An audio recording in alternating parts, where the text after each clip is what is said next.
I think if you can get early engagement with a contractor on any job, it will streamline the design process.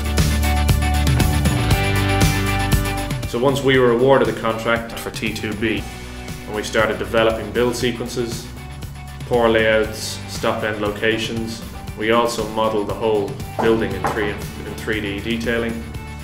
Not only concrete, but all the way back down to reinforcement, detailing each bar, how it splices onto other bars, identifying areas of congestion. Once that's done, we start going through the actual approval processes, so we break down all the pours into packages of drawings. Once that's done, we order the cut and bend, and then we work through our production program, identifying the components that need to be made and stockpiled, or the components that need to be made for just-in-time delivery. And they go through our works process here at CLC and then are loaded onto trailers.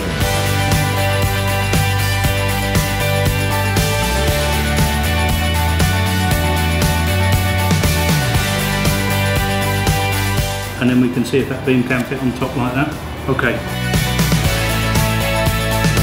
If we set out the first cage to the start point there, once the whole bottom runs in, we can bring in and we can set the first cage out. So what we'll need to know though is for each section we'll have the craneage for each tower crane. Sort of weights and that. The weights, because obviously the distance to the reach of the tower crane. Yeah. We might have to split a section into two on the top because these are quite hefty items.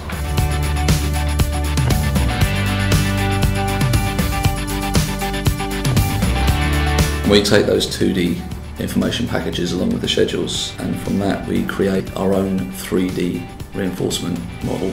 We're trying to design out health and safety issues, we're trying to design out needs for excessive amounts of formwork. And those fabrication drawings are what is used to order the steel.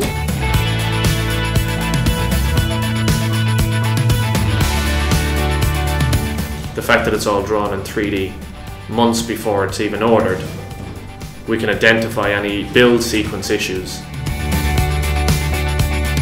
I liaise with one of the office people, and they send the plans through in the order they want them done. It cuts down a lot on manpower, and it cuts down a lot on time consuming craneage and things like that, but the safety aspect is, well, quite second to none since I've seen it. There's a number of benefits for working this way.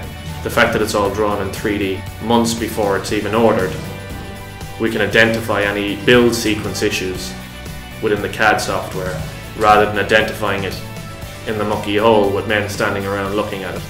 Making the product flat pack in a factory, you ensure that once the product arrives on site, it's 99.9% always going to be right.